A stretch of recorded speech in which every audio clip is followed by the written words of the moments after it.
Hello students,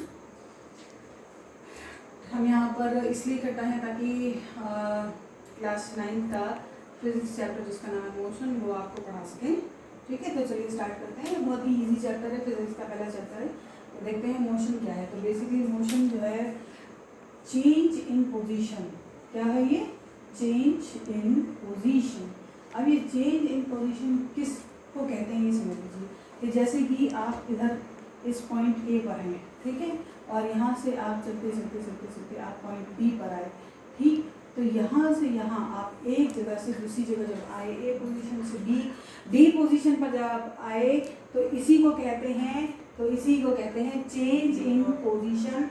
और ये कहा गया कि जब ऑब्जेक्ट की पोजीशन चेंज होती है इसका मतलब वो ऑब्जेक्ट मूव कर रहा है, वो ऑब्जेक्ट मोशन में है। ठीक है, तो अब आगे देखते हैं कि मोशन किस किस तरीके के होते हैं। तो बेसिकली मोशन कई तरीके के होते हैं, लेकिन इसमें जो आप तो देखिए बेसिकली बहुत तरह के मोशन होते हैं, लेकिन हम आपकी बुक में भी 4 तरह के मोशन दिए हुए हैं जो बहुत ही इजी हैं, उनको समझ लेते हैं। तो सबसे पहले है स्ट्रेट लाइन मोशन। क्या है ये?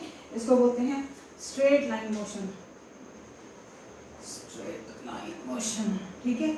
इसमें कुछ नहीं, आप एक पॉइंट पर ए पर हैं और आप सीधे सीधे अगर आप बी तक जा रहे हैं तो ये आपका स्ट्रेट लाइन मोशन हो गया। ठीक, ये बेसिकली मोशन आपको हाईवेज पे देखने के लिए मिलता है जब आपको बिल्कुल सीधी सीधी सीधी सीधी रोडों पे चलना होता है, तो वो एक स्ट्रेट लाइन मोशन कहलाता है। उसके बाद है आपका सर्कुलर मोशन।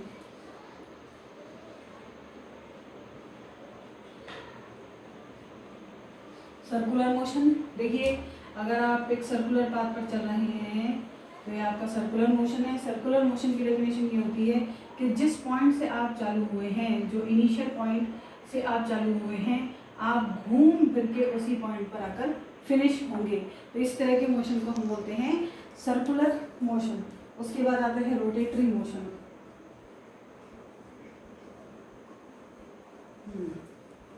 रोटेटरी मोशन, भाई आपने वो लट्टू देखा होगा, है ना, वो ऐसे ऐसे होता है कुछ कुछ लट्टू, और लट्टू जो है वो एकदम बिल्कुल सीधा पहना होता है, और जब वो घूमता है, जब वो स्पिन करता है तो वो अपने इस एक्सिस पर स्पिन करता है। ठीक, और साथ में दूर दूर भी घूम रहा होता है। तो इस तरह के मोशन जिसमें वो अपने ही एक्सिस पे स्पिन कर रहा है उसको बोलते हैं रोटेटरी मोशन। इसके बाद आ गए वाइब्रेटरी मोशन।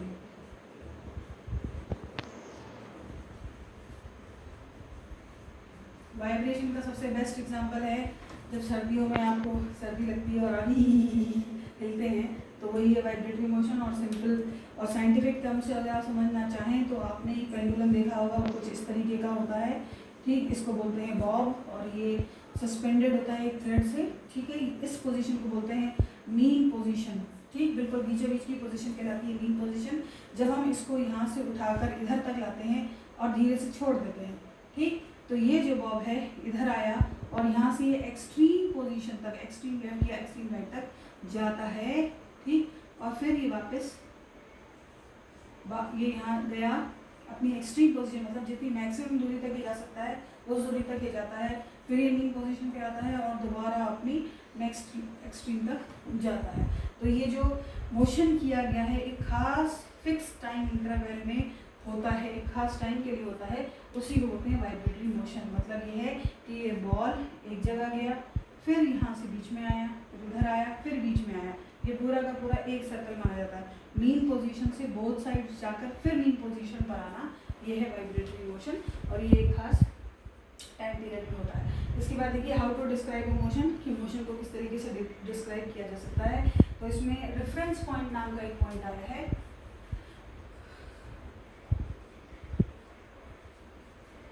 आइए समझते हैं कि ये रेफरेंस पॉइंट होता क्या है। ठीक है, सपोज ये रेलवे स्टेशन है। ठीक, ये आर लिबर्टी में समझना चाहिए कि रेलवे स्टेशन है और यहाँ से आपका स्कूल है, ये रहा। किसी ने कहा कि रेलवे स्टेशन से लेकर तो आपका स्कूल 2 किलोमीटर्स का है। ठीक, और यहाँ से लेके जो मार्केट है ये 3 किलोमीटर्स है। ठीक, यहाँ से लेके एयरपोर्ट जो है ये 4 किलोमीटर्स है। यहाँ से लेके पार्क 1 किलोमीटर, यहाँ से लेके आपका खुद का घर 3 किलोमीटर से। ठीक, अब इसको समझते हैं कि क्या चीज़ है।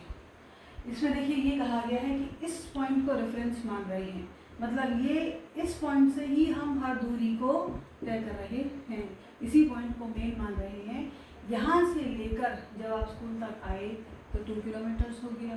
कौन सी डायरेक्शन में? देखिए हमको मालूम है कि डायरेक्शन होती है नॉर्थ, साउथ, ईस्ट, वेस्ट, यही होती है ना। तो जब 2 किलोमीटर से ऊपर को गए तो इधर को कहीं गए, तो आपका स्कूल है 2 किलोमीटर्स नॉर्थ ईस्ट डायरेक्शन में। ठीक, इसी तरीके से जब आप ऊपर गए, आप एयरपोर्ट के लिए गए तो सीधे गए, इसी लाइन पे गए होंगे। तो आपका जो एयरपोर्ट है ये 4 किलोमीटर्स नॉर्थ डायरेक्शन में। कौन सी डायरेक्शन में? नॉर्थ में।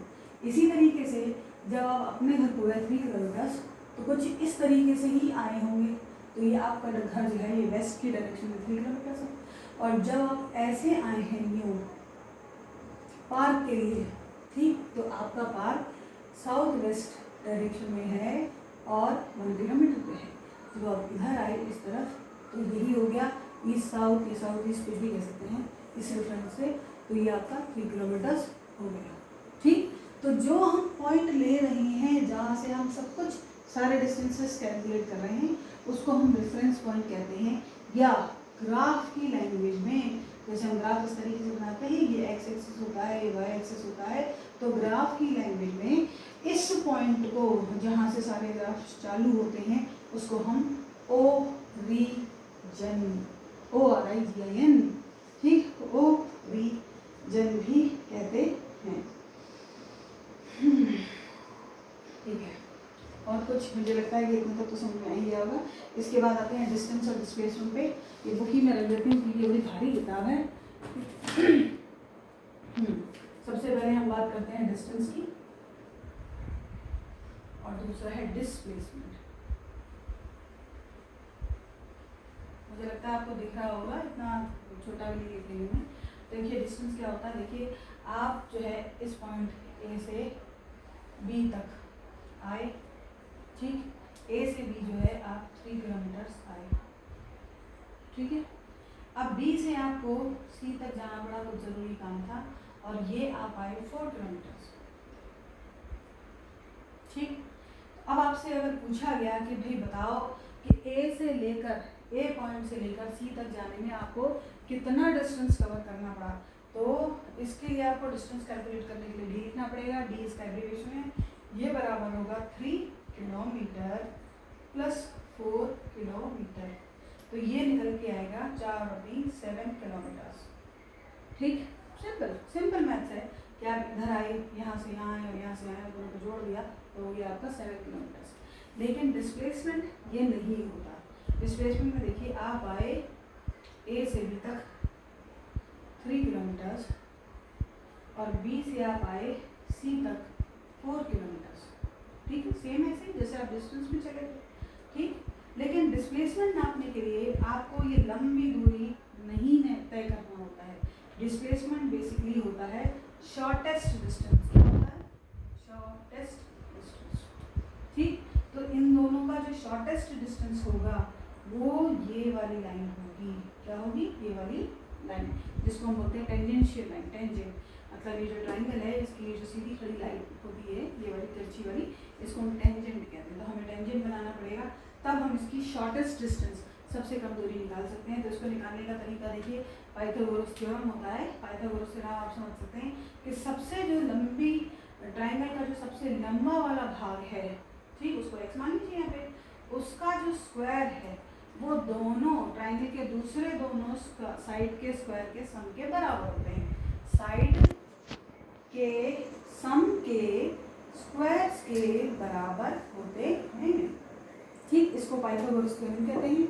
इससे निकाल लीजिए एक्स स्क्वायर, 4 और 4 4 4 16 प्लस 3 9।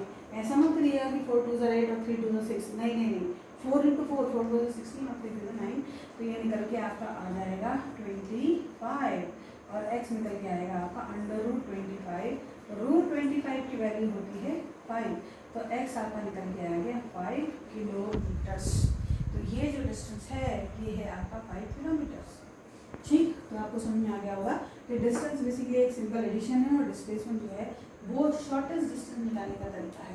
इसके बाद जो मैं एक और भी इम्पोर्टेंट जो डिस्टेंस और डिस्प्लेसमेंट में हमेशा फ़र्क करने के लिए लिया जाता है वो ये है कि डिस्टेंस, मैं अब देखिए ऐसा लिख रही हूँ d1 ये डिस्टेंस के लिए है और d2 ये डिस्प्लेसमेंट के लिए, ऐसे ही लिख दीजिएगा।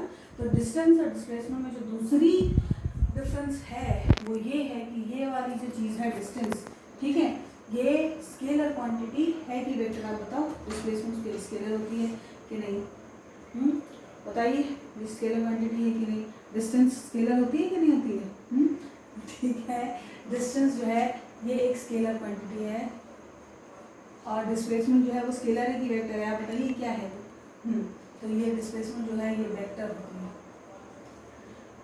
अब ये स्केलर और वेक्टर कौन सी नई चीज़ें पहले ये समझ लेते हैं। देखिए, स्केलर का मतलब होता है कि जिसके पास सिर्फ नंबर्स हों, न्यूमेरिकल वैल्यू हो, जैसे कि इस वाले केस में यहाँ पर ऐसे चले और ऐसे चले और कैसे भी चले और सिर्फ आंसर सबको जोड़ा और निकल आया। जैसे कि मान लीजिए अगर इस तरीके से चल रहा है, ठीक, 1 किलोमीटर, 2 किलोमीटर्स, 2 किलोमीटर्स, 1 किलोमीटर, नहीं अगर ये 2 है तो 1 कैसे हो सकता है? उसको 4 ले लीजिए, इसको 3 ले लीजिए, जैसा लेना, ठीक। अगर आपसे कोई कहे कि डिस्टेंस बताओ तो आप पूरा ऐड करेंगे, यहाँ से यहाँ, फिर यहाँ से यहाँ, फिर यहाँ से यहाँ, यहाँ से यहाँ, फिर यहाँ से यहाँ। तो कैसे करेंगे? 1 + 2 3, 3 + 2 3 5, 5 + 4 9, 9 + 3 10 11 12। तो ये आपका पूरा निकल के आया 12 किलोमीटर्स, ठीक है। तो ये देखिए डिस्टेंस के पास सिर्फ एक नंबर है, ठीक। और कहाँ चले? पहले ऊपर गए नॉर्थ को, फिर साउथ को आ गए, फिर नॉर्थ को गए, फिर नॉर्थ ईस्ट को आ गए, फिर इधर गए, फिर उधर गए। डायरेक्शन का कुछ पता नहीं है, ठीक है। लेकिन डिस्प्लेसमेंट में ऐसा नहीं होता है। डिस्प्लेसमेंट के पास देखिए, जैसे हमने आपको ये वाला बताया था, ये वाला एग्जाम्पल, इसमें यहाँ का यहाँ है, लेकिन डिस्प्लेसमेंट के पास दो चीज़ें होती हैं। सबसे पहले इसके पास NUMERICAL न्यूमेरिकल वैल्यू होती है, मतलब इसके पास कोई नंबर होता है, और दूसरा इसके पास डायरेक्शन भी होता है। डायरेक्शन का मतलब इस केस में अगर आप देखें, ठीक है, अगर हम ऐसे ऐसे देखें तो ये नॉर्थ है, ये साउथ है, यहाँ पर जो है वेस्ट है, तो ये वाली जो डायरेक्शन है ये वेस्ट से लेकर नॉर्थ को जा रही है, ठीक। तो यही वाली बात है कि इसके पास एक डायरेक्शन होता है, इसके पास डायरेक्शन नहीं होता है। नंबर इसके पास भी है, नंबर इसके पास भी है, लेकिन फ़र्क सिर्फ इतना है कि इनके पास जो है डायरेक्शन नहीं है और डिस्प्लेसमेंट के पास डायरेक्शन है, ठीक है। तो जो आपका डिस्टेंस है ये बेसिकली नॉर्मली ऐड किया जा सकता है। डिस्प्लेसमेंट में आपको पाइथागोरस कई बार लगाना पड़ता है, और दूसरी बार डिस्टेंस में जो है ये एक स्केलर क्वांटिटी है, डिस्प्लेसमेंट स्केलर क्वांटिटी नहीं बल्कि वेक्टर क्वांटिटी है, ठीक। तो फिर आगे का वीडियो हम कल बनाएंगे।